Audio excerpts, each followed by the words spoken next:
હૃદય એક ઝંખના તારી મહિમાના ગીત મેં અનંત ગાયા, તારી મહિમાના ગીત મેં અનંત ગાયા. ગુણ તારાની હાડી મને લાગી માયા, ગુણ તારાની હાડી મને લાગી માયા. હે મારા સ્વરમાહી સુર વડે તારો હૃદય એક ઝંખના મારા સ્વરમાહી સુર વડે તારો હૃદય એક ઝંખના હે તારું અસ્તિત્વ ચિહ્ન જોવાની હૃદય એક ઝંખના હે તારું અસ્તિત્વ ચિહ્ન જોવાની હૃદય એક ઝંખના હે તારી મૂર્તિના શિલ્પ મેં અનંત જોયા, તારી મૂર્તિના શિલ્પ મેં અનંત જોયા. ત્યાં શિરને નમાવી પાપ કંઈક ધોયા, ત્યાં શિરને નમાવી પાપ કંઈક ધોયા. બને મૂર્તિ સાકાર રૂપ તારું હૃદય એક ઝંખના છે, બને મૂર્તિ સાકાર રૂપ તારું હૃદય એક ઝંખના હે તારું અસ્તિત્વ ચિહ્ન જોવાની હૃદય એક ઝંખના હે તારું અસ્તિત્વ ચિહ્ન જોવાની હૃદય એક ઝંખના હે તારા ચિત્રો જગતમાં અનેક જોયા, તારા ચિત્રો જગતમાં અનેક જોયા. તેના રંગો નિહાળીને ન ખૂબ મોયા, તેના રંગો નિહાળીને ન ખૂબ મોયા. તારા ચિત્રોમાં તુજને જોવાની હૃદય એક ઝંખના, તારા ચિત્રોમાં તુજને જોવાની હૃદય એક ઝંખના. તારું અસ્તિત્વ ચિહ્ન જોવાની હૃદય એક ઝંખના, તારું અસ્તિત્વ ચિહ્ન જોવાની હૃદય એક ઝંખના. હે તારું સૌંદર્ય સૃષ્ટિ સકળ છાયું, તારું સૌંદર્ય સૃષ્ટિ સકળ છાયું. તેનું કાવ્ય સદૈવ હોસતી મેં ગાયું, તેનું કાવ્ય સદૈવ હોસતી મેં ગાયું. હે વહો કવને જીવન રસ તારો હૃદય એક ઝંખના, વહો કવને જીવન રસ તારો હૃદય એક ઝંખના. તારું અસ્તિત્વ ચિહ્ન જોવાની હૃદય એક ઝંખના, તારું અસ્તિત્વ ચિહ્ન જોવાની હૃદય એક ઝંખના. હે તીર્થ સ્થાન સકળમાં હું ખૂબ ઘૂમ્યો, તીર્થ સ્થાન સકળમાં હું ખૂબ ઘૂમ્યો. તારા આભાસે એક એક પાળ ચૂમ્યો, તારા આભાસે એક એક પાળ જો મારા પ્રસાદ વડે તારો હૃદય એક ઝંખના છે, મારા પૌરુષે પ્રસાદ વડે તારો હૃદય એક ઝંખના છે. તારું અસ્તિત્વ ચિહ્ન જોવાની હૃદય એક ઝંખના છે, તારું અસ્તિત્વ ચિહ્ન જોવાની હૃદય એક ઝંખના. બોલો શ્રી સચ્ચિદાનંદ ભગવાન કી જય, સદગુરુદેવ મહારાજ કી જય. હાલો બોલો એક બોલો એક સચ્ચિદાનંદ ભગવાન કી જય, શ્રી સદગુરુદેવ મહારાજ. મેરું તો ડગે પણ જેના મનડા ડગે નહીં રે, ભલે ભાંગી પડે ને બ્રહ્માંડ રે. વિપત પડે પણ વળશે નહીં, સોઈ હરિજનના પરમાણ રે. એ મેરું તો ડગે પણ જેના મનડા ડગે નહીં રે ભલે ભાંગી પડે ને બ્રહ્માંડ રે ચિત્તની વૃત્તિ નિર્મળ રાખે ને નહીં કરે કોઈની આશા રે ચિત્તની વૃત્તિ સદા નિર્મળ રાખે ને નહીં કરે કોઈની આશા રે દિયે દાન પણ રહે અજાચક વચનોમાં રાખે વિશ્વાસ રે એ મેરું તો ડગે પણ જેના મનડા ડગે નહીં રે ભલે ભાંગી પડે ને બ્રહ્માંડ રે એ વિપત પડે પણ વણશે નહીં સોઈ હરિજનના પરમાણ રે એ મેરું તો ડગે પણ જેના મનડા ડગે નહીં રે ભલે ભાંગી પડે ને બ્રહ્માંડ રે સુખ રે દુઃખની જેને નાવે હેડકી રે આટે પુરાનની રે રે સુખ રે દુઃખ ના આવે હેડકી રે આટે પુરાનંદની રે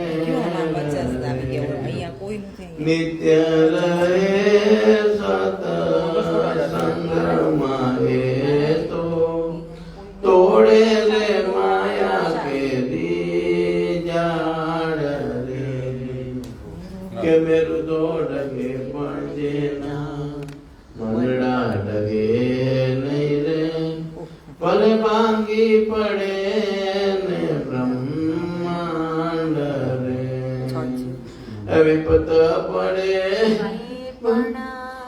વણશે નહીં સોઈ હરિજનના પરમાણ રે એ મેરું તો ડગે પણ જેના મનડા ડગે નહીં રે ભલે ભાંગી પડે ને બ્રહ્માંડ રે તન જીને રે કરશે ધન્ય નિજારી નરને નાર રે એકાંતે બેસીને જો અલગ આરાધે તો પ્રભુ પધારે ને દ્વાર રે કે મેરું તો ડગે પણ જેના મનડા ડગે નહીં રે ભલે ભાંગી પડે ને બ્રહ્માંડ રે વિપતુ પડે પણ વણશે નહીં સોઈ હરિજનના પરમાણ રે કે મેરું તો ડગે પણ જેના મનડા ડગે નહીં રે ભલે ભાંગી પડે ને બ્રહ્માંડ રે એ સંગ તું કરો તો તમે એવાની કરજો કે ભજનો મારે જો ભરપૂર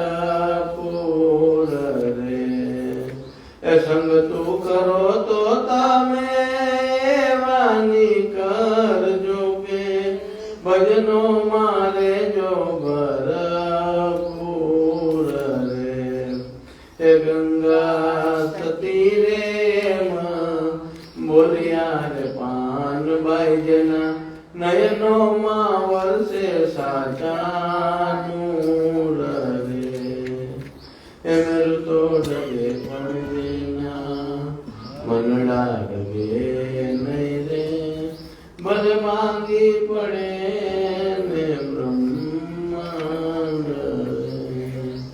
विपतु पड़े पण वणसे नहीं सोई हरि जनना परमाण रे हे मेरे तोड़ के पंजना मन लागे नहीं रे भल भांगी पड़े ने ब्रह्मांड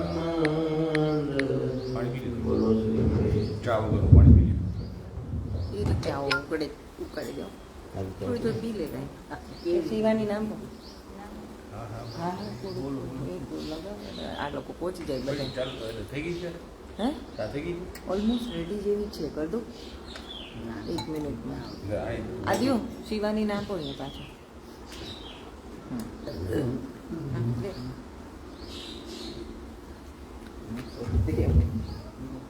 बोलो श्री सच्चिदानंद भगवान की जय। श्री सद्गुरुदेव महाराज की जय। गुरु आशीष दो ऐसा कभी पग डग मगाए ना।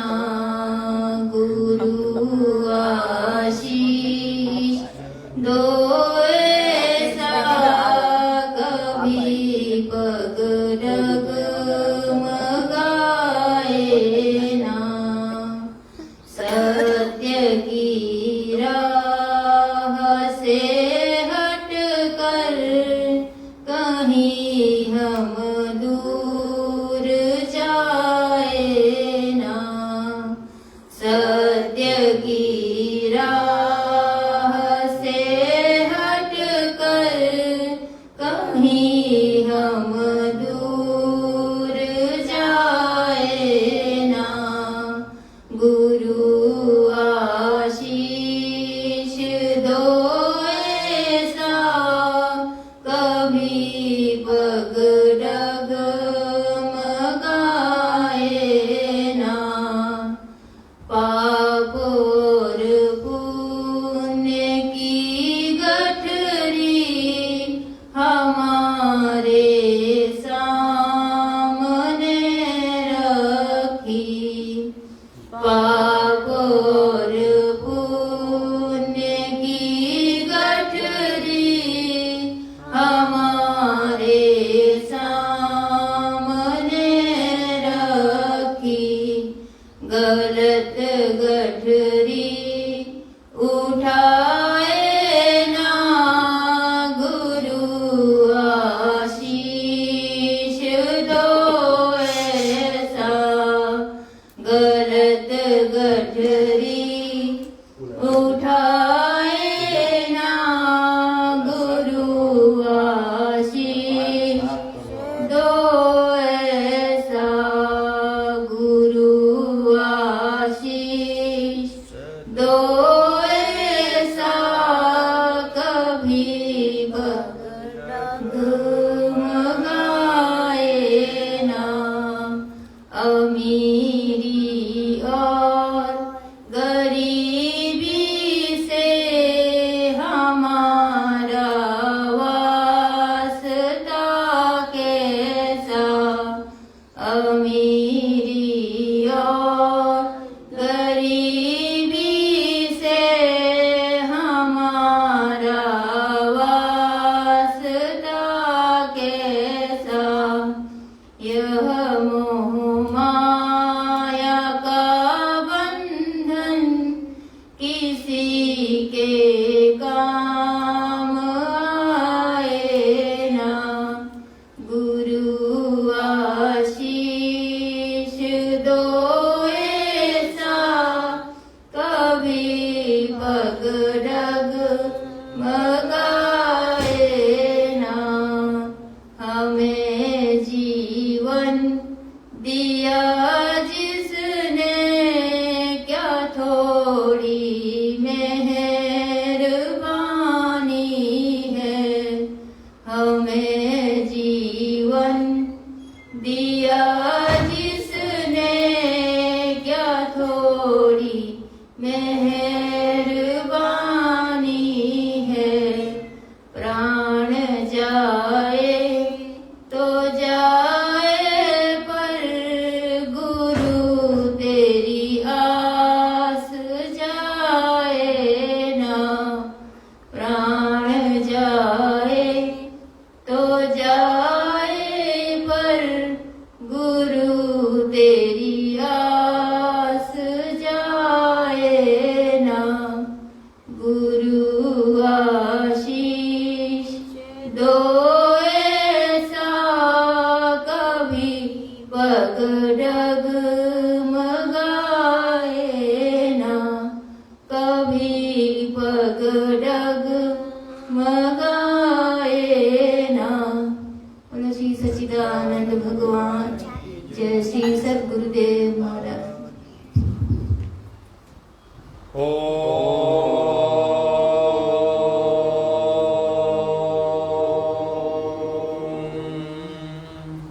पूर्णमदः पूर्णमिदं पूर्णात् पूर्णमुदच्यते पूर्णस्य पूर्णमादाय पूर्णमेवावशिष्यते।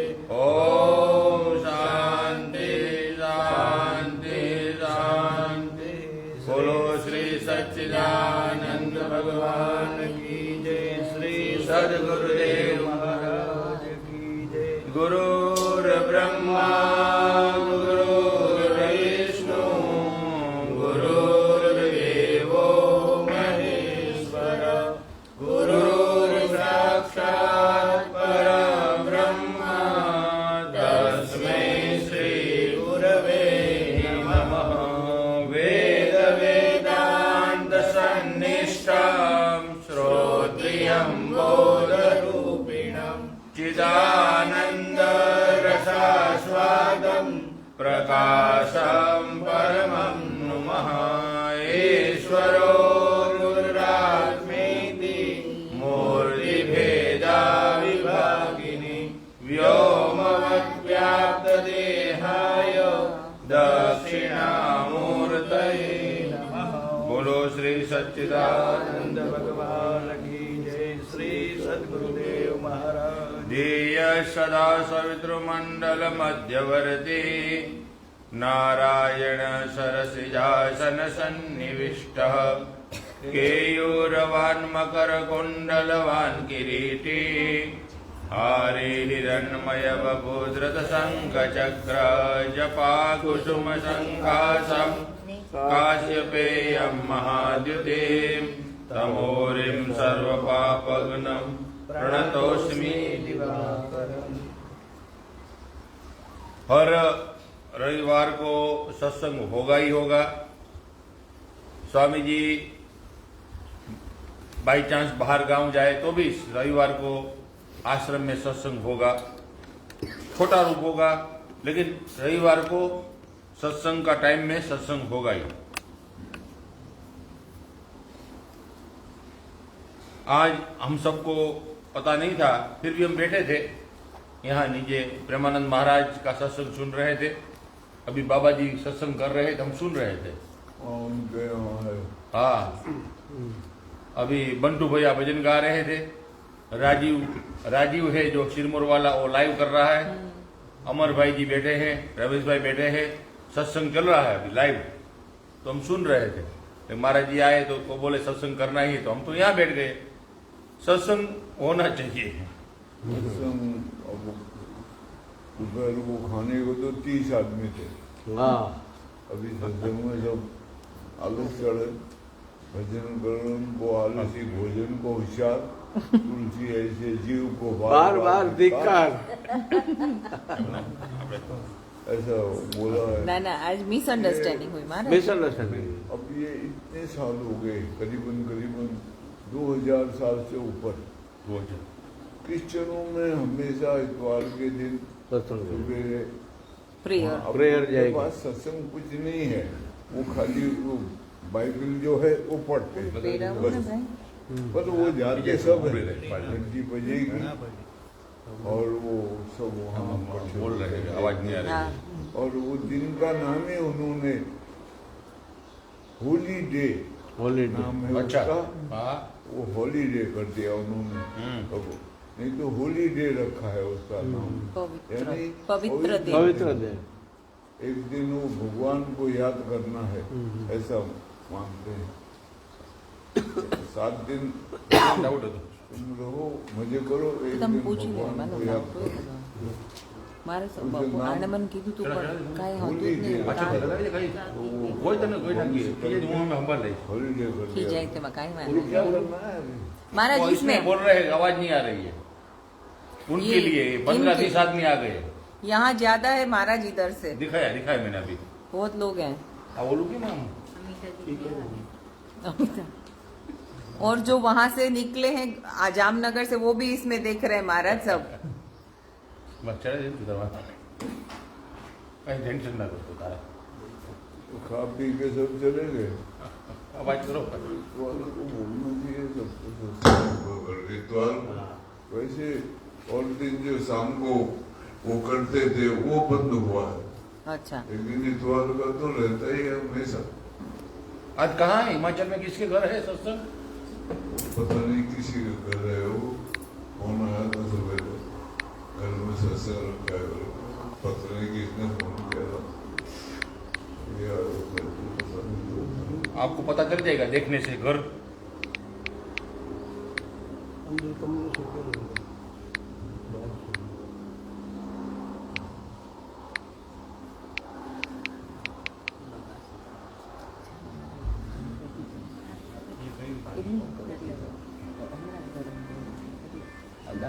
ये रहा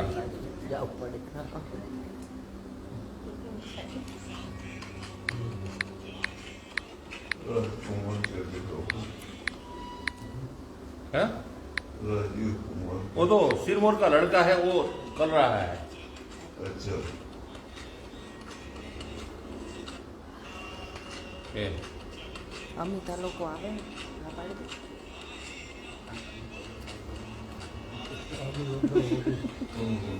ये बंटू है, ये अमर भाई है, ये रमेश भाई है यहाँ, और यहाँ बाबा जी है।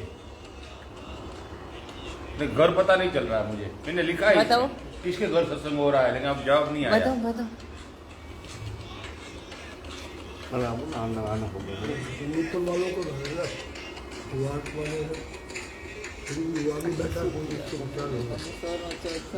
बिन सत्संग न हरि कथा, यही बिन मोह न भाग। मोह गए बिन राम पद, होई न दृढ़ अनुराग। बिना सत्संग और हरि कथा के मोह नहीं जाता है, कहते हैं। मोह शिथिल होता है, सत्संग सुन के, हरि कथा सुन के उसमें थोड़ी शिथिलता आती है, और जब भगवान के प्रति दृढ़ राग हो जाता है मोह समाप्त होता है, नहीं तो नहीं होता है। इसलिए सत्संग की महिमा है, और आश्रम में तो होना ही चाहिए सत्संग, हरि चर्चा कोई न कोई बहाने किसी न किसी रूप से करते रहना चाहिए, क्योंकि खाली खाने पी के मस्ती से डकार मार के सोने के लिए नहीं होते आश्रम। वहाँ जो हरि चर्चा हुई तभी वो आश्रम का महत्व होता है। नहीं तो आश्रम का क्या मतलब है? एक तो धर्मशाला है या होटल है, रहे आदमी। आश्रम में सत्संग होना जरूरी होता है। आए प्रश्न है? हाँ, प्रश्न तो पिछले उसमें भी है इनके। पिछले भी बहुत बाकी है लिखा हुआ, लेकिन इसका पूछ लेते हैं पहले। इनको थोड़ा तकलीफ है तो दूर कर दो। जय सच्चिदानंद। नाद के अभ्यास में 5-10 मिनट के बाद ही कान की कानपट्टी के नीचे बहुत दर्द होता है जो सहा नहीं जाता, और अभ्यास छोड़कर दूसरा करना पड़ता है। तो आप मुझे मार्गदर्शन दीजिए कि कान की पट्टी में दर्द कैसे न हो और मेरा अभ्यास चलता रहे। ऐसी कौन सी उपाय करूं जिससे मेरा काम बन जाए। आपका दास वगैरह वगैरह। वो अगर रुई की वो बना लो कुल्फे, ऐसे, और वो लगा लो कान में तो नहीं होगा दर्द। उंगली लगा के जोर से दबाने से होता है वो जोर से दबाया जाता है उंगली डाल के, तब इसलिए होता है वो रुई के ऐसे गुट्टे बना लो, और जिससे बाहर का शब्द सुनाई न दे, अंतर में ही ख्याल जाए, तो उसके द्वारा बैठे अपने, और ख्याल जो है वो बिल्कुल ही में रखे, क्योंकि नाथ के अभ्यास से भी आगे चल के प्रकाश निकलेगा, प्रकट होगा, तो वो ख्याल उसमें रहे। दो ही जगह ख्याल रहे, यहाँ से हटे तो नाथ में जाए, और नाथ से हटे तो यहाँ आए। बस इधर उधर का जो विचार आ रहे उनको त्यागने का प्रयास करा करो, और उसको धिक्कार मारोगे तो वो धीमे धीमे खत्म हो जाएगा। क्यों आ रहे ऐसे ख्याल, हटाओ इनको, ऐसा भाव मन में बना के बोला जाएगा। अगर ख्याल करा जाएगा तो वो जो विचार आते हैं वो आने घट जाएंगे और कम आएंगे, और अधिक से अधिक ख्याल उसमें जाएगा कान में। तो ऐसा करोगे तो ठीक रहेगा, उससे वो कान में दर्द नहीं होगा। वो रुई के गोल गोल गुफे बना लो, उसको डाल दिया कान में जोर से, और वो बैठ गए, उससे दर्द नहीं होता है। उंगली से जोर से दबाने से होता है वो दर्द। और वैसे अगर नाम सुमरण करो तो भी नाद उत्पन्न हो जाता है, ऐसी बात है।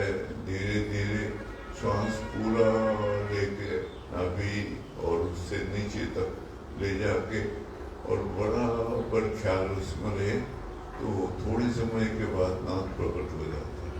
फिर उधर ख्याल लग जाए तो वो फिर नाद उसमें से उत्पन्न हो जाता है, नाम भी उसमें उत्पन्न होता है। वास्तव में तो नाद उस नाद से ही नाम प्रकट होता है, वही है असल में। जो आदि नाद है वो नाम ही है, वो उसी में लय हो जाता है आगे जा, उसी से प्रकट हुआ है।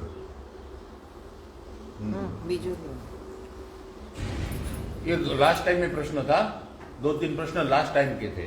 अच्छा। वास्तविक गुरु कृपा उन्मनी अवस्था में समझ आती है, तो अब जो कृपा हमें लग रही है, क्या ये हमारा एक भाव है या अन्य कुछ? कृपया मार्गदर्शन दीजिए। भाव ही है, गुरु कृपा का जो रूप है वो भाव ही है, भाव से ही प्रकट होता है। सब कुछ भाव के ऊपर निर्भर है। भगवान भी भाव का ही रूप है। वो खुद कहा है उन्होंने, भाव का भूखा हूं मैं। भाव ही एक सार है, भाव से मुझको भजे तो भाव से बेड़ा पार है। भाव का ही रूप है सारा। और शुरू से भाव बना के ही चलना पड़ता है। भाव बना के अगर हम चले तो वो भाव ही हमको वहां तक, उसके जो आसन है उसके नजदीक तक पहुंचा देगा। वहां तक वो भाव पहुंचाता है। उसके बाद भाव स्वभाव में लीन हो जाता है, फिर स्वभाव बचता है। लेकिन स्वभाव को प्रकट करने के लिए भाव की जरूरत होती है। बिना भाव के स्वभाव प्रकट नहीं होगा। जो प्रकट होता है स्वभाव, वो हमारा वास्तविक स्वभाव नहीं होता है। काम है, क्रोध है, लोभ है, मोह है, अहंकार है, राग है, द्वेष है, भय, तृष्णा आदि, ये हमारा स्वभाव नहीं है। ये सब आगंतुक हैं, आते हैं और जाते हैं। ये परमानेंट ठहरता नहीं है। स्वभाव वह है जो परमानेंट हमारा होना है। इसलिए भगवान राम उसको कहते हैं हिलने को, सबरी को। मम दर्शन फल परम अनुपा, जीव पावे निज सहज स्वरूप। सहज स्वरूप। वो सहज स्वरूप ही स्वभाव है। तो वो प्रकट होगा कब? जब भगवत तत्व की जानकारी मिलेगी, समझ आएगा, उसका रहस्य प्रकट होगा, तब वो स्वभाव प्रकट होता है। इसलिए वहां तक ले जाने के लिए भाव की जरूरत पड़ती है। भाव ही है, गुरु के प्रति भाव है तो गुरु है, माँ के प्रति भाव है तो माँ है, बाप के प्रति भाव है तो बाप है। नहीं तो एक आदमी है वो, एक औरत है वो। ऐसे ही हमारे यहाँ भाव प्रकट करने के लिए ये मूर्तियों का निर्माण किया गया है। अगर मूर्ति में हमारा भाव है तो भगवान है वो, अगर भाव नहीं है तो वो मूर्ति है, पत्थर है। सारा खेल भाव का है। अब जिनको भाव नहीं है उसके प्रति, वो पत्थर है कहते, तोड़ देते, खंडन कर देते हैं उसको। इसका मतलब है वो भाव शून्य है, उनको कोई भाव नहीं उसके प्रति। तो इसलिए भाव की महत्वता है, बहुत बहुत दूर तक भाव ही ले जाएगा। इसलिए भाव की जरूरत पड़ेगी। भाव प्रकट करे अपने अंदर में। भाव हमारे जीवन को परिवर्तित करता है, बदलता है, और जीवन में तरलता जो लाता है वो भाव लाता है। भाव से तरलता आती है जीवन में। और ये जो रस है, करुणा का रस, भाव से ही प्रकट होता है। वो दूसरा कोई मार्ग नहीं उसको प्रकट करने का। भाव से भर जाते हैं, जो हल्के हो जाते हैं, उनका शरीर हल्का हो जाता है, नाचने को मन करता है, रोने को मन करता है। वो भाव का ये प्रभाव होता है। इसलिए साधक अवस्था में भाव की जरूरत है।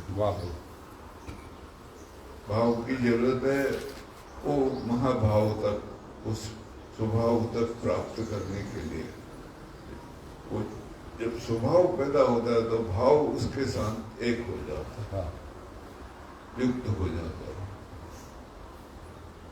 इसलिए गोस्वामी जी कहते हैं उमा भगवान शंकर से कहलवाया है, उमा राम स्वभाव जिन जाना ताही भजन तज भावना। फिर वो भजन में लीन होता। भजन क्या है? हमारा स्वभाव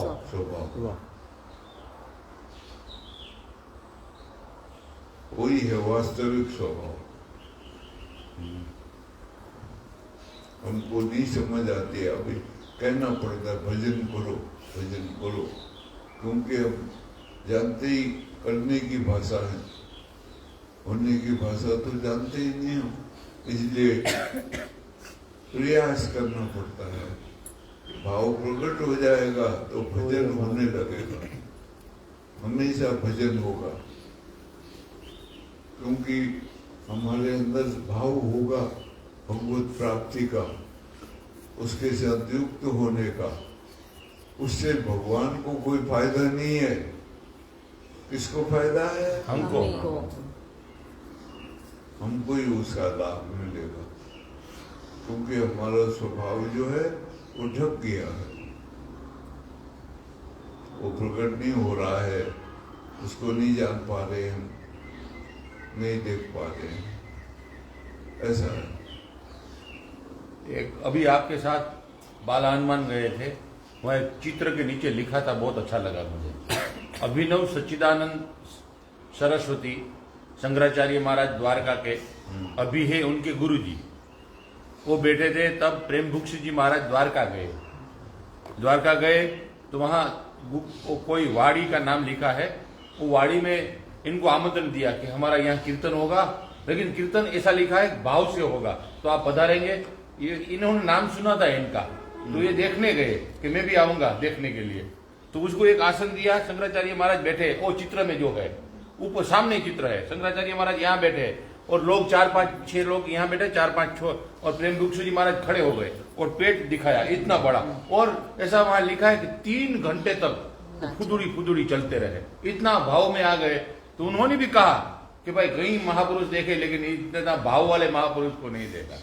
इसलिए स्वामी जी के साथ जगन्नाथपुरी में महाराज जी ने एक समाधि दिखाई थी, वो भावुक समाधि। आहा, क्या चित्र था उनका चैतन्य महाप्रभु जी।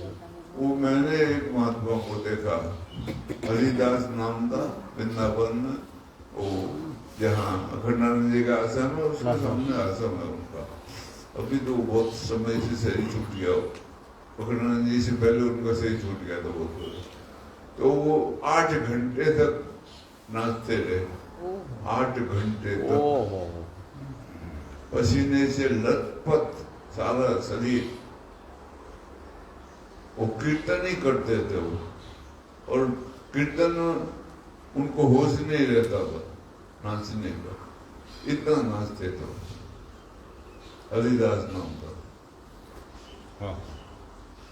जी महाराज भी भाव वाले थे, ऐसा मैंने देखा आपके साथ गए थे जो भाव प्रकट होता है। हाँ हाँ।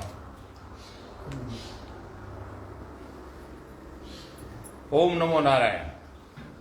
आपने 2-3 दिन पहले सत्संग में श्रद्धा का रूप पार्वती के साथ घटित किया था, तो मेरा ये एक कुतूहल नहीं है, जिज्ञासावत मेरा प्रश्न है कि महाराज जी, श्रद्धा का भवानी स्वरूप में परिणित होना क्या है, इसका अर्थ समझाने की कृपा करें तो हमारा भी कल्याण हो सकता है। श्रद्धा का मतलब जो हमको पार लगाए।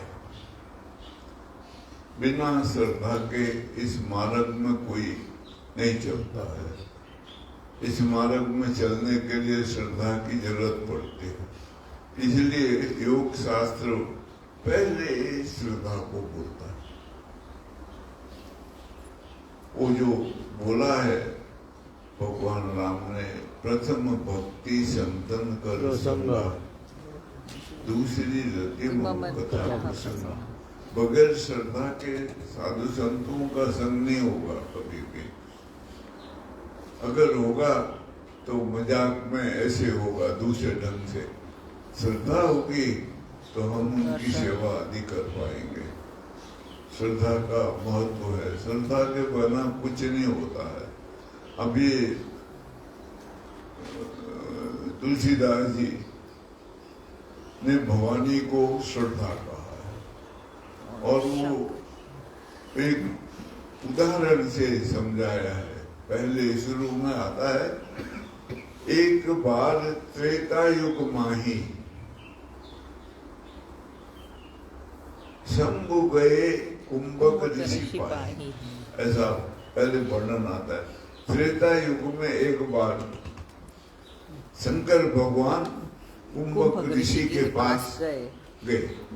कुंभक ऋषि मतलब अगस्त ऋषि, उनका नाम कुंभक भी है क्योंकि वो समुद्र को पी गए, इसलिए कुंभक नाम पड़ गया। वो बहुत बड़ा पेट है, उनको कोई खिला नहीं सकता है।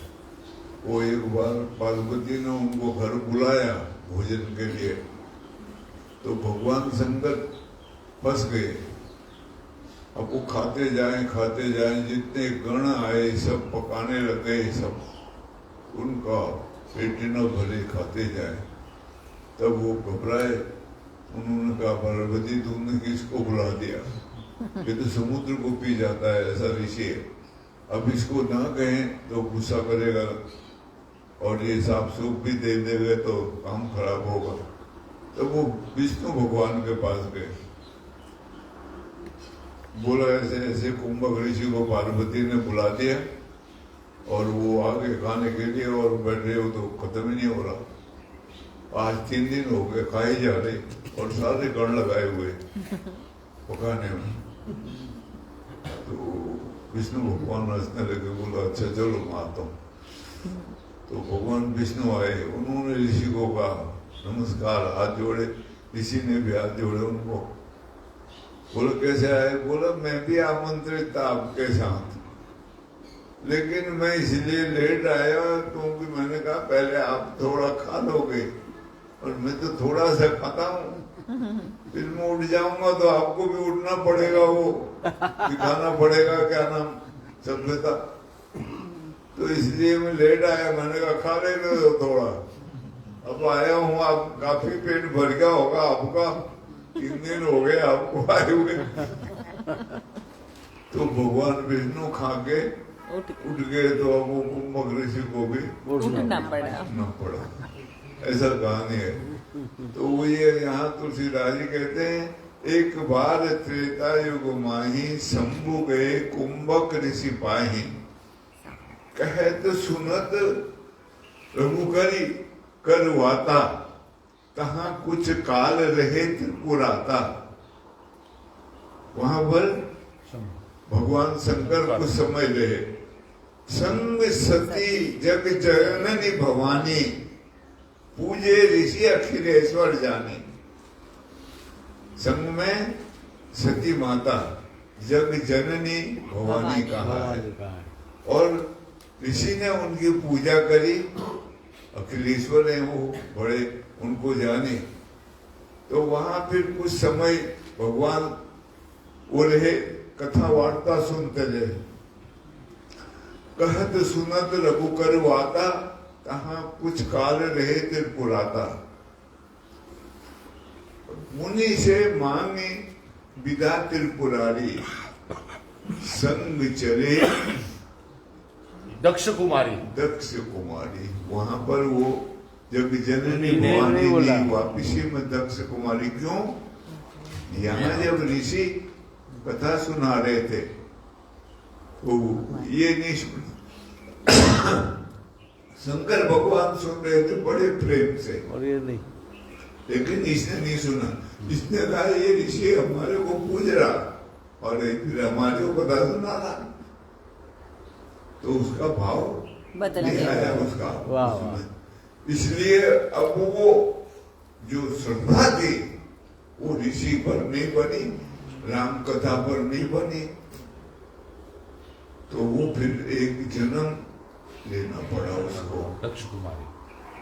वो फिर लंबी कहानी है उसके पीछे। फिर वो आए जब राम की परीक्षा लेने लगे, फिर वहां उसने सीता का भेष रखा और वो राम के सामने खड़ी हुई और राम ने कहा तुम्हारे पति के पास जाओ, यहाँ क्या कर रहे हो? तो वो शर्मिंदा हुई। फिर भगवान शंकर ने पूछा क्या करने गई थी वहां? परीक्षा लेने। मैं आज तक हिम्मत नहीं कर सका परीक्षा लेने की उनकी। वो त्रिभुवन पुराणी है, भगवान विष्णु है, सबकी परीक्षा लेते हैं, और तुमको कैसी हिम्मत आई उसकी परीक्षा लेने? नहीं, कहते परीक्षा नहीं ली मैंने, उनको प्रणाम किया। तो वहां वो झूठ बोली अपने पति से। तो भगवान शंकर के मन में उनके प्रति जो भाव था खत्म हो गया, और समाधि में चले गए वो। त्याग कर दिया। तब फिर ये इनको निमंत्रण नहीं दिया इनके पिता ने। तो वे बगैर निमंत्रण के अब कहाँ जाए? तो पिता के यज्ञ में आए, वहां अवहेलना हुई बहुत, शंकर भगवान की भी इसकी भी। तो वो फिर यज्ञशाला में उसको, वो सिर्फ श्रद्धा की कमी की वजह से सब हुआ। अश्रद्धा हो गई ऋषि से, कुंभक ऋषि, और वो राम कथा से, उसकी वजह से इतना लंबा चक्कर, एक जन्म गंवाना पड़ा पूरा। और वो फिर मन में ऐसा संकल्प बनाया हुआ था, तो दूसरे जन्म में फिर वो वापिस, हाँ, हिमालय के घर पैदा हुए, और मैना नाम की उनकी माता थी। मैना होती, मैना का मतलब होता है जिसमें मैं नहीं है, जो समर्पित है पूर्ण रूप से परमात्मा को।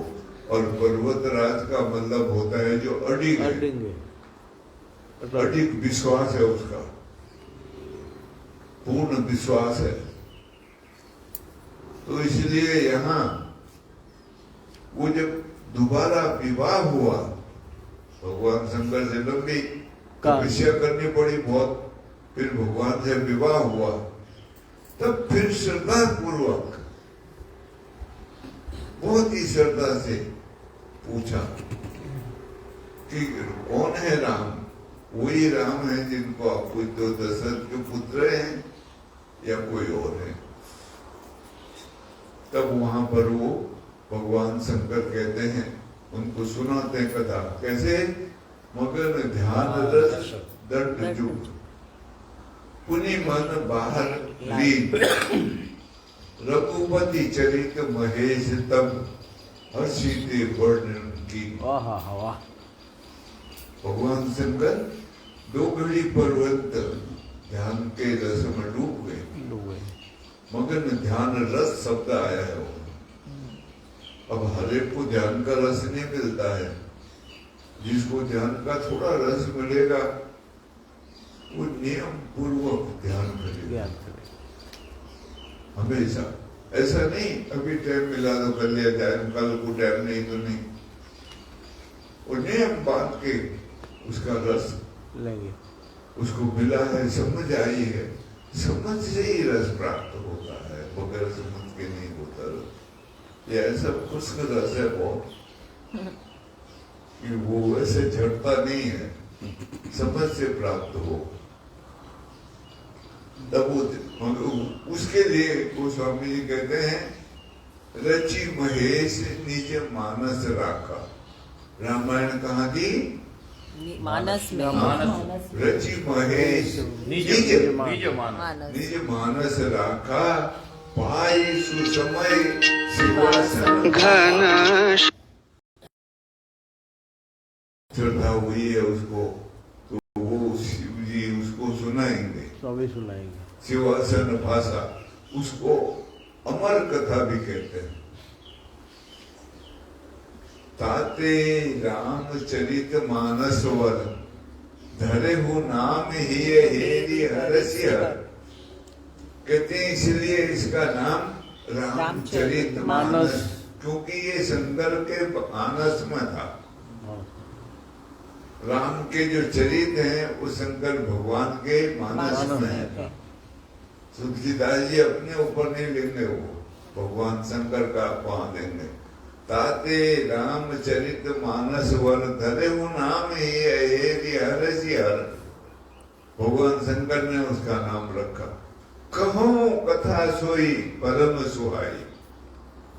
कहते हैं वही कथा सुना रहा हूँ, बहुत सुहानी कथा है। सादर सुनो सजन चित लाई। कहते हैं उस कथा को सुनो बहुत ध्यान से।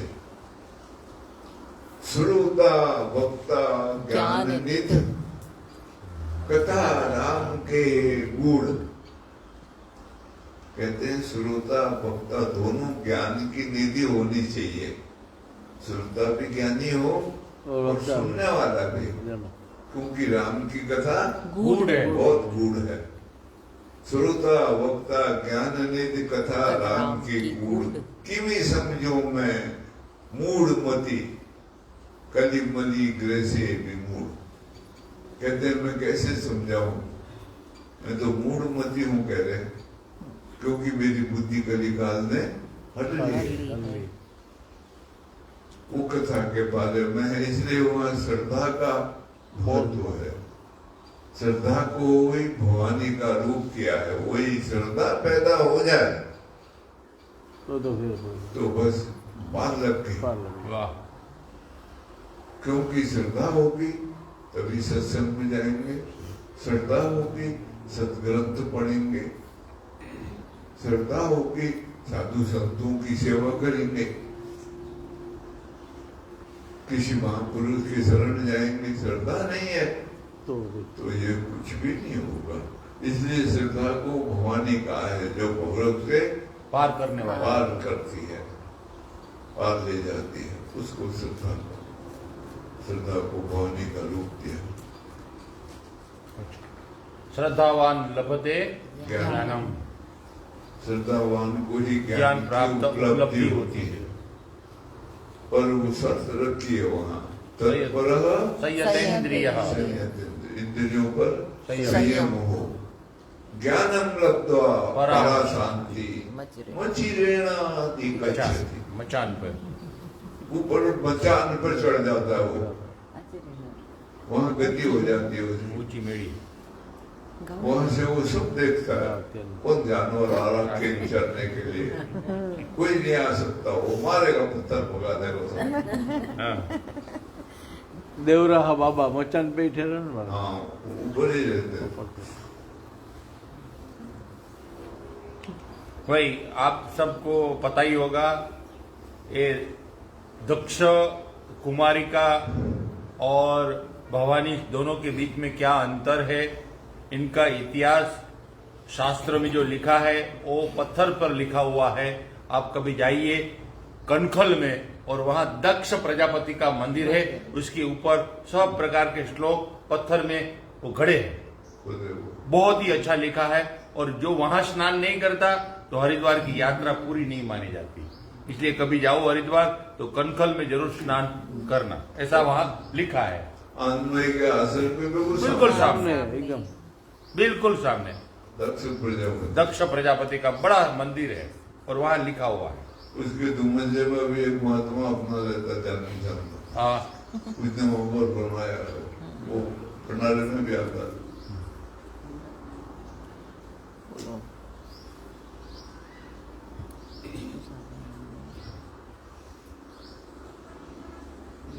अनेक वादों में से विवर्तवाद की कहानी के रूप में, शब्द के रूप में, अर्थ के रूप में हमारी समझ में नहीं आता, तो कृपा करके महाराज जी विवर्तवाद किसको कहते हैं इनकी जानकारी देने की कृपा करें, ताकि हम विवर्तवाद को समझ सके और अपनी साधना में उनका लक्ष्यार्थ प्राप्त कर सके। आपके दास। विवर्तवाद है ये कल्प के आदि में भगवान को, परम पुरुष को जब संकल्प हुआ तो वो अपने आप से अनभिज्ञ था, अपने को भी नहीं जानता था, क्योंकि उसके अलावा कोई था ही नहीं, एकमात्र था। तो वो अपने से भी अनभिज्ञ हो गया। किसको सुने, दूसरा कोई हो ही तो सुनाए, दूसरा कोई है ही नहीं। किसको देखे, दूसरा कोई हो ही तो देखे, वही एकमात्र था। उसको सहसा उसका स्वभाव मानते हो, क्योंकि जैसे पानी का स्वभाव बहना है, अग्नि का स्वभाव जलाना है, उसको अलग नहीं कर सकते। अग्नि के स्वभाव को अलग करोगे तो अग्नि नहीं रहेगी, वो स्वभाव ही उसका स्वरूप है। जल के स्वभाव को अलग करोगे तो नहीं रहेंगे जल। तारों का स्वभाव टिमटिमाना है, और जो नहीं टिमटिमा रहा वो तारा नहीं, वो ग्रह होता है। जो टिमटिम करते हैं वो तारे होते हैं, ऐसा मानते हैं। तो ये स्वभाव उसका है, उसमें सहसा स्पंद हुआ, ऐसा मानते हैं जानकार जो विद्वान पुरुष हैं, वो ऐसा मानते हैं। उसका जो स्पंद हुआ, उसमें क्षण हुआ,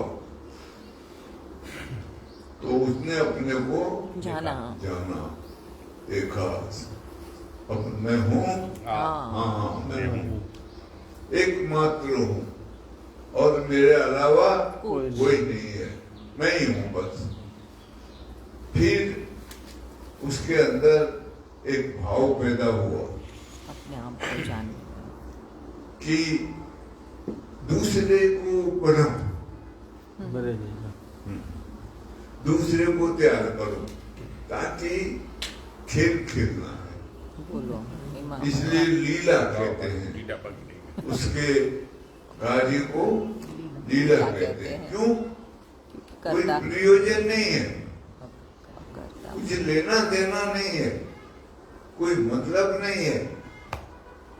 जैसे बच्चा खेलता है, क्या मिलेगा उससे? कुछ भी नहीं, कोई प्रयोजन नहीं है, फिर भी वो खेलेगा अपना मन बहलाने के लिए। तो वहां भी उसमें कोई प्रयोजन नहीं है, मतलब नहीं है, तो उसने खेलने के लिए, इसलिए उसके कार्य को हम लीला कहते हैं। और हमारे यहाँ वैष्णव मत वालों ने बहुत अच्छा काम किया। रामलीला, कृष्ण लीला, हमारे यहाँ गुरु महाराज के कार्य को भी मौज कहते हैं। ये बापू ने लीला मौज। आई मौज फकीर की थी झोपड़ी फूक। तो उसने कहा मैं अकेला हूँ, अनेक हो जाऊं, तो उसी में एको अहम बहुश्यायाम, ये शब्द है संस्कृत का, क्योंकि जो विद्वानों की भाषा रही है वो संस्कृत रही है पहले, और जितना अध्यात्म का ज्यादा रहस्य है वो संस्कृत भाषा में पुराना है। बाद में संत आए अलग अलग भाषाओं में, हिंदी में और क्या नाम प्राकृतिक भाषा में, एक एक जगह में भी चला हो, लेकिन आदि काल में संस्कृत भाषा विद्वानों की भाषा रही है। तो उसमें वो शब्द एको अहम बहुश्यायाम प्रजाई, एक ही हूँ अनेक हो जाऊं संसार रूप में। तो उसने कुछ बनाया नहीं है, निर्माण नहीं किया है, क्योंकि निर्माण के लिए सामग्री चाहिए। वो तो बहुत समर्थ महापुरुष है, तो वो हो गया है। एक से अनेक होना, इसको विवर्तवाद कहते हैं। इसलिए साधु महात्मा प्रचार करते हैं, एक से अनेक होने का कार्य करते हैं। एक ही रूप में जो खुद करते हैं वो दूसरे को मार्गदर्शन करते हैं। ये विवर्तवाद है। वाह भाई वाह। हम उसी विवर्तवाद को फॉलो करते हैं, उसी विवर्तवाद को धारण करते हैं। इसलिए एक से अनेक होने की कल्पना करते हैं। अब हो सके या ना हो सके वो उसकी मर्जी है, लेकिन हमारा प्रयास रहता है एक से अनेक होने का। और इसलिए गुरु का महत्व है, उसकी आज्ञा का पालन होने का जो महत्व वो इसीलिए है कि वो भी गुरु जैसा ही हो जाए। गुरु हुए बगैर किसी का गुजारा नहीं होगा। अभी हमारा गुरु कौन है? मन। हाँ, हमारा मन हमारा गुरु है। हमको गुरु होना पड़ेगा, मन को गुरु नहीं बनाना है, हमको ज्ञान को गुरु बनाना है। वास्तविक गुरु कौन है? ज्ञान, या फिर ज्ञानी पुरुष, विशेष जिसके अंदर विद्या समाई हुई है, जो विद्यावान है वो है। तो ये विवर्तवाद कहलाता है। एक से अनेक होने की जो भावना है ये विवर्तवाद है।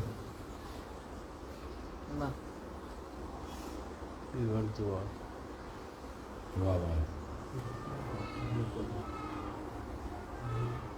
कल्प के आदि में आदि पुरुष एक से अनेक रूप धारण करते हैं। वाह वाह क्या खेल रचाया है, तेरा भेद कोई नहीं पाया। कहीं राजा है, कहीं रानी है, कहीं योगी पंडित ज्ञानी है, कहीं वैद्य ज्योतिषी ध्यानी है, कहीं तापस भेष धराया है। वाह वाह क्या खेल रचाया है, तेरा भेद कोई नहीं पाया है। कहीं गुरु बना, कहीं चेला है, कहीं गुरु बना, कहीं चेला है, कहीं नर नारी का मेला है। तू बैठा आप अकेला है, तेरा कहीं तापस सूर कहाया है, कायर सूर कहाया है। कायर भी तू ही है तो सूर भी रचना प्रभु की देख के। हाँ, ज्ञानी बड़े बड़े न पाए पाए कोई पार, तो नादान दान क्या करे। वाह। हाँ, क्या बता रहे? एक बहुत टाइम पहले का प्रश्न है, ये है 9 तारीख का प्रश्न है, 9 तारीख का। अच्छा, हाँ, वो आपके जान पहचान वाले हैं, वयोवृद्ध भी है, ज्ञान वृद्ध है। उनका प्रश्न था, महाराज जी वो नहीं बोलता हूं, आगे सब लिखा हो, इदम और अहम भिन्न है या अभिन्न, कृपया इस पर प्रकाश डालिए। अभी अलग है। इस अवस्था में दोनों भिन्न है, इदम और अहम। इदम और हम। अहम का मतलब मैं, इदम का मतलब वो या मेरा, ऐसा भी कह सकते हो। जगत मैं और मेरा। लेकिन एक समय ऐसा आ जाएगा जब दोनों एक हो जाएंगे, वहां हिसाब से न इदम रहेगा न अहम रहेगा, एकमात्र सत्ता बाकी बचेगी। उसको जो भी कहना हो कह लो।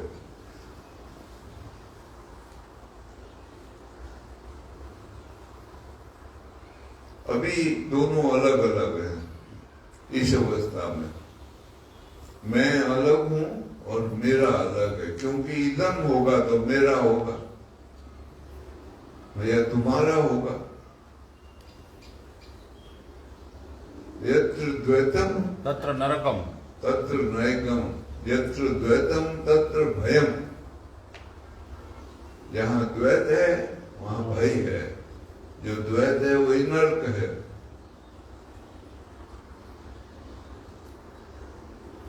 इसलिए वो अवस्था आएगी जब ना हम बचेगा ना इदम बचेगा। जो बचेगा वो अनर्वचनीय है, उसके ऊपर कोई बात नहीं हो सकती, बोल नहीं सकता उसके। इदम न मम, सत्ता मात्र रहेगी बस।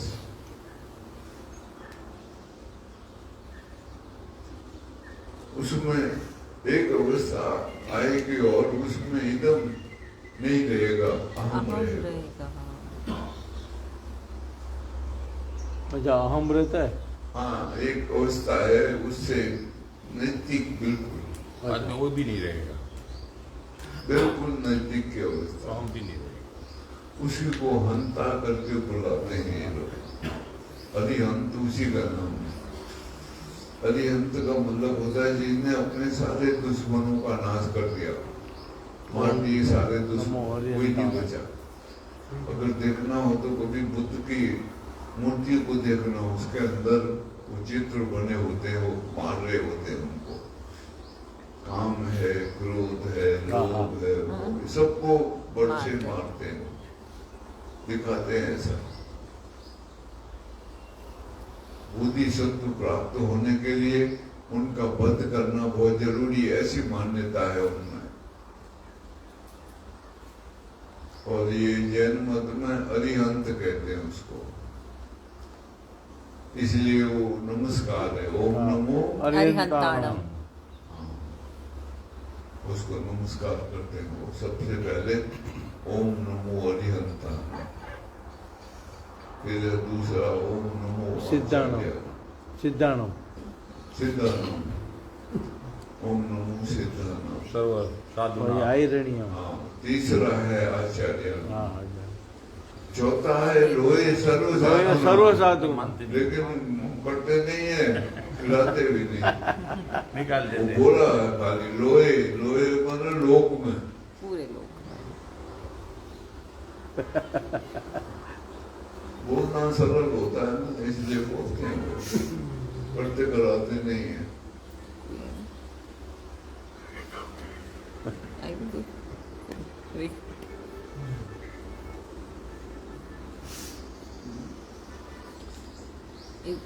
भाई रविवार को सत्संग होगा, 3 बजे से 2:30 बजे से शुरू होगा भजन, 3 बजे से प्रश्नोत्तरी होगी, 5 बजे तक चलता रहेगा हर रविवार को। मैं हूँ या न न हूँ तो भी सत्संग होगा। गुरुवार कम से कम भजन कीर्तन होता रहे, अच्छा है। बिन सत्संग न हरि कथा, तेहि बिन मोह न भाव। मोह गए बिन राम पद, होय न दृढ़ अनुराग।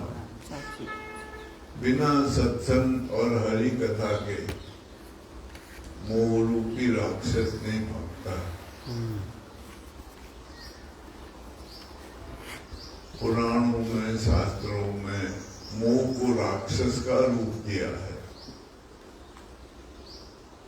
रामचरितमानस और रामायण आदि में उसको रावण कहा है, और महाभारत में धृतराष्ट्र, जिसने सारा राष्ट्र धारण किया है। हाँ, संसार को धारण किया है जिसने, वो है मोह। अंधा। और वो मोह का मतलब है मेरा। इसलिए वो अपने ही बेटों के हाल पूछता रहेगा। मामका और पांडवा। ये भगत को एक प्रश्न पूछा था, ये भूल गया है आपको कहने का। वो बोले कौरव इतने मारे गए, अभी हमको एक कहानी सुनाई। भगत ने प्रश्न पूछा, उसका रूप में मैं सुन रहा था।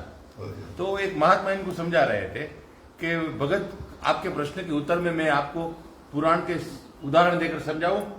धृतराष्ट्र का ये का बोला, और सब युद्ध खत्म हो गया, सब इनका सत्यानाश निकल गया, धृतराष्ट्र का परिवार का। तो भगवान कृष्ण के पास वो गया रोता रोता कि मेरा इतना कसूर था कि मैंने इतने मेरे पुत्र, मेरा परिवार सब कुछ नाश हो गया, इतना मेरा कसूर क्या था? भाग्य की बात, ऐसा मेरा भाग्य क्या दुर्बल था? कौन सा ग्रह ऐसा बैठा? भगवान मुस्कुराए, बोले बैठ जा। अब तो वो बैठना ही था कि कुछ था नहीं उसके पास, सारा वो भगवान के पास बैठ गया। भगवान ने कहा कि मैं ज्योतिष बहुत जानता हूं, तुझे भरोसा है मेरे पर? तो पहली बात बताओ। बोले महाराज अब तो भरोसा के अलावा कुछ करूं, क्या करूं मैं? अब मेरा कोई है नहीं आपके अलावा, तो ही कि मैं तेरा उद्धार कर दूंगा। ये शब्द बोला तो महाभारत के अंतिम अध्याय में ऐसा लिखा, ऐसा बोल रहा है। तो बोले मेरा दुख बताओ महाराज, मैंने क्या पाप किया? एक पुस्तक निकाली ऐसी छोटी, ऐसे ऐसे निकाला। बोले ओहो बहुत बड़ा पाप किया तुमने, इसका ये परिणाम है। बोले क्या?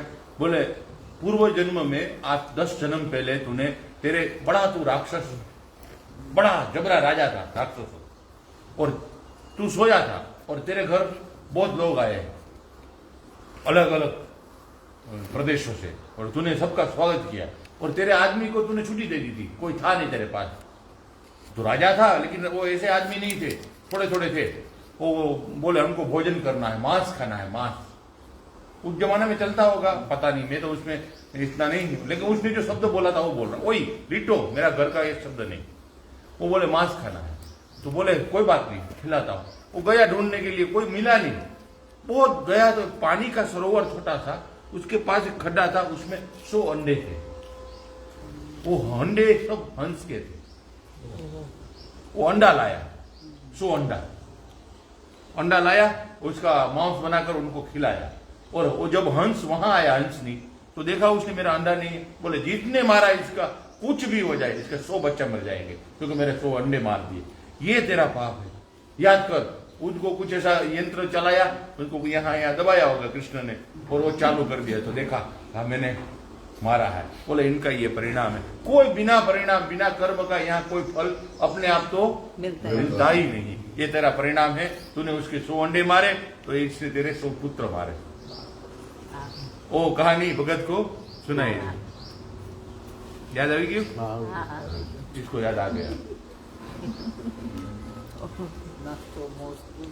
वो लास्ट में सन्यास लेके चला गया था। वो भी और वो बंधारी भी उसके साथ चली गई थी। गंधारी लेकिन अच्छा तब किया, उसके बाद तब अच्छा किया। इसका जो विदुर का वो ऐसा था कि एक राजा था, उसके राज्य में चोरी हो गई, तो सिपाही दौड़े चोर के पीछे, चोर भागे। 2-3 जगह थे, वो के जानवर लूट के भाग रहे थे। भागते भागते सिपाहियों ने उसको पकड़ना चाहा तो वो एक जंगल में गए तो वहां एक महात्मा था बैठा हुआ। वो अपने ध्यान में था, बाहर था बैठा हुआ और कुटिया खाली थी। तो ये सब धन दौलत वो ले गए तो कुटिया में रख के लोग भाग गए थे। वो सिपाही दौड़ दौड़ के आए और देखा तो कुटिया में वो सब पड़ा हुआ है, धन दौलत साथी।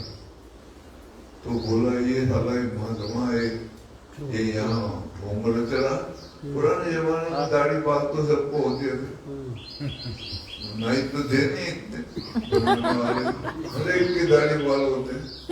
वहाँ अभी आजकल अफगानिस्तान में वो सब नाइयों को भगा दे मार के। वो कहते सबको दाढ़ी बाल रखनी चाहिए, पुराने जमाने में सब ये रखते थे। तो वो आए, उन्होंने मारी लात महात्मा क्या खुली देखा तो क्या बात, सिपाही है 8-10 करे। बोला और साथी कहाँ थे? बोला मेरे कोई साथी नहीं है, मैं तो यहाँ 10 साल से अकेला रहता हूँ, मैं जाता हूँ। बोला अरे ये माल कहाँ चला है? बोला मुझे नहीं मालूम। पकड़ के ले गए राजा के पास। राजा ने कहा मिला? बोलो माल तो मिल गया और एक चोर भी पकड़ा गया, बाकी कहाँ के बता नहीं रहा है। तो राजा ने कहा पूछो इसको,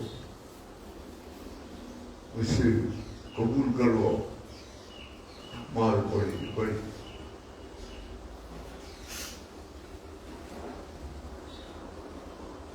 अब वो हुई तो कोई बताए। कहा मैं तो अकेला हूँ, साधु हूँ, मैं अधमरा कर दिया मार के।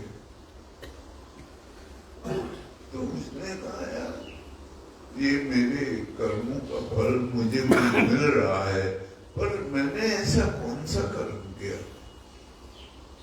तो वो अपने पुराने जीवन को देखने लगा, ध्यान में चला गया। धीरे धीरे देखा 8वें जन्म में वो एक बहेलिए का बेटा था और जंगल में जा रहा था। एक पक्षी को बाण मारा, पक्षी को बाण लगा, पक्षी नीचे गिर के पड़ करने लगा। तो इसने बाण उठा के हंसे और पक्षी पड़ करता रहे और वो बहुत देर तक फड़फड़ाते हुए आखिर में मर गया। तो ये पक्षी जो है वो राजा बन गया और ये बहेलिया का बेटा महात्मा बन गया। 8 जन्म के बाद वो पक्षी इससे बदला लेना बाकी रह गया था, संचित कर्म जिसको कहते हैं, वो रह गया। तो वो ले रहा अभी बदला।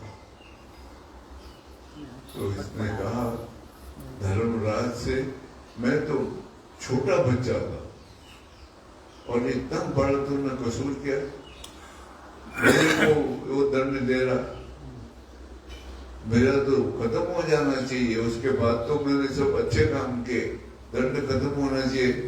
तेरे यहाँ इंसाफ नहीं है, तेरे को भी जन्म लेना पड़ेगा और इसका दंड भोगना पड़ेगा। तब वो कहते हैं वो धर्मराज विदुर के रूप में आया। विदुर की जन्म की कहानी ऐसी बहुत अच्छा है, बहुत ही अच्छी है। ऐसा उसका वर्णन आता है।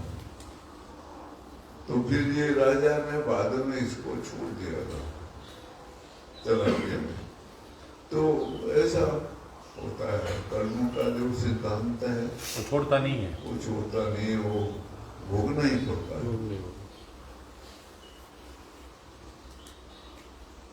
आज इतना ही रखते हैं। अगले रविवार को सत्संग होगा और रविवार होगा, रविवार सत्संग होगा। हाँ,